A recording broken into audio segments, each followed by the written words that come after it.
Voice of امریکہ کے Washington studios میں آپ سب کو خوش آمدید. آپ دیکھ رہے ہیں پروگرام ویو 360 اور میں ہوں اسد اللہ خالد. پاکستان کے سرکاری اعداد و شمار کے مطابق ملک بھر میں تقریباً 2.60 کروڑ بچے اسکول سے باہر ہیں، اور یہ بھی ایک وجہ ہے کہ پاکستان ایشیا ہی میں نہیں بلکہ جنوبی ایشیا میں بھی سب سے کم شرح خواندگی رکھنے والے ملکوں میں سے ایک ہے. پاکستان میں اسکول نہ جانے والے بچوں میں 78% سے زیادہ ایسے بچے ہیں جو کبھی اسکول گئے ہی نہیں، جبکہ باقی 22% ایسے ہیں جنہوں نے کبھی اسکول میں داخلہ لیا لیکن پھر اسکولز چھوڑ دیے. اتنی بڑی تعداد میں ان بچوں کے اسکولوں سے باہر ہونے کی وجہ سے وفاقی حکومت اب ملک بھر میں تعلیمی ایمرجنسی لگانے کا سوچ رہی ہے. بنیادی تعلیم کا شعبہ صوبوں کے دائرہ اختیار میں ہے، تو کیا وفاقی حکومت کا یہ فیصلہ اور اس سے متعلق منصوبہ ملک کے تمام حصوں میں نافذ ہو سکے گا؟ پاکستان اپنی مجموعی قومی پیداوار کا 2% سے بھی کم تعلیم پر خرچ کرتا ہے، تو کیا ایمرجنسی کے اقدام سے اس کی شرح خواندگی میں اضافہ ہو سکے گا، یا اس کے لیے کوئی ٹھوس طویل مدتی منصوبہ درکار ہوگا؟ آج کے پروگرام میں ہم انہی سوالوں کے جواب جاننے کی کوشش کریں گے. VOA اردو اب واٹس ایپ پر بھی موجود ہے. اسکرین پر دیے گئے QR کوڈ کو اسکین کر کے آپ ہمارے واٹس ایپ چینل کے ذریعے تازہ ترین خبریں، تبصرے، تجزیے اور دلچسپ ویڈیوز کے لیے ہمیں فالو کر سکتے ہیں. دنیا کے بہت سے ممالک میں آج محنت کشوں کا عالمی دن منایا جا رہا ہے، لیکن انٹرنیشنل لیبر آرگنائزیشن کا کہنا ہے کہ گزشتہ ایک سال میں مزدوروں کی اجرت مہنگائی کے تناسب سے نہیں بڑھی، جس کا اثر ہمیں پاکستان میں بھی نظر آتا ہے. اگرچہ کروڑوں پاکستانی بچوں کے تعلیم سے محروم رہ جانے کے پیچھے کئی دہائیوں کی ناقص پالیسیز اور مسائل ہیں، لیکن اس وقت ملک میں جاری مہنگائی نے اس بحران کو مزید سنگین کیا ہے. خاص طور سے ملک کے حالیہ معاشی بحران کا اثر ان مزدور پیشہ خاندانوں پر زیادہ ہے جن کے بچے اسکول جانے کی عمر میں ہیں. لاہور سے وائس آف امریکہ کے نمائندے نوید نسیم ہمیں ملوا رہے ہیں ایک ایسے بچے سے جس کی 2 ماہ کی اسکول فیس جمع نہ ہونے کی وجہ سے اسے اسکول سے نکال دیا گیا. جب میں اسکول جاتا ہوتا تھا وہ ادھر ہم پڑھتے بھی تھے، ٹیچر پڑھاتی بھی تھی، اور ہم بریک ٹائم ہم کھیلتے بھی، ناشتہ بھی کرتے تھے، کرکٹ بھی کھیلتے تھے. مجھے بیٹنگ کا بہت شوق ہوتا تھا اور چھکے بھی مارتا تھا میں. یہ ہیں لاہور کے علاقے محلن وال کے رہائشی محمد سرور کے 7 سالہ بیٹے اسماعیل، جنہیں 2 ماہ کی اسکول فیس جمع نہ کرائے جانے کی وجہ سے اسکول سے نکال دیا گیا. میرے ابو کے پاس پیسے نہیں تھے اور میں نے اسکول جانا چھوڑ دیا. میں نے بڑا ہو کے فوجی بننا تھا، میرے خواب بھی ایسے. اسکول کو میں بہت مس کرتا ہوں. اسماعیل کے والد محمد سرور دہاڑی دار مزدور ہیں اور ان کے 3 بیٹے ہیں، جن میں سے 2 چھوٹے بیٹے اسکول جاتے تھے جبکہ بڑا بیٹا مزدوری کرتا ہے. سیسا کیٹ CAT کیٹ ڈیٹا ڈولفن DOLPHIN ڈولفن.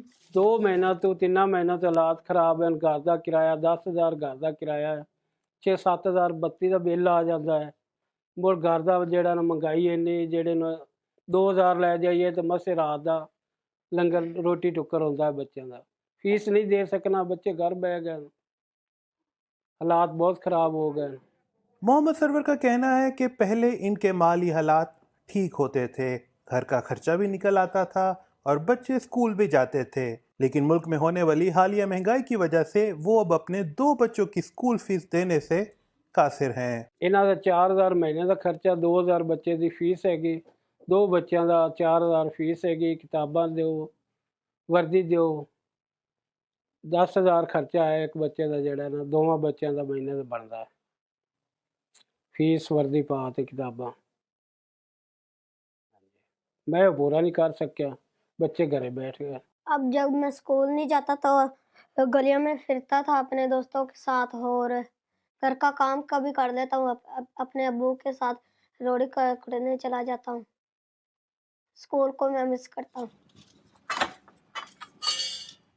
اسماعیل کے والد کا کہنا ہے کہ سرکاری اسکول ان کے گھر سے بہت دور ہے، جس کی وجہ سے وہ اپنے 2 بیٹوں کو وہاں داخل نہیں کروا سکتے، لیکن انہیں امید ہے کہ ملک کے معاشی حالات ٹھیک ہونے کے بعد ان کے گھریلو حالات بھی بہتر ہوں گے اور وہ ایک بار پھر اپنے بچوں کو اسکول بھیج سکیں گے. نوید نسیم، وائس آف امریکہ، لاہور. اگر بڑے پیمانے پر دیکھیں تو جنوبی ایشیا میں دنیا بھر کے دوسرے خطوں کی نسبت شرح خواندگی سب سے کم ہے. بچوں کی اسکول تک رسائی کا نہ ہونا کسی بھی ملک کی شرح خواندگی کو متاثر کرتا ہے.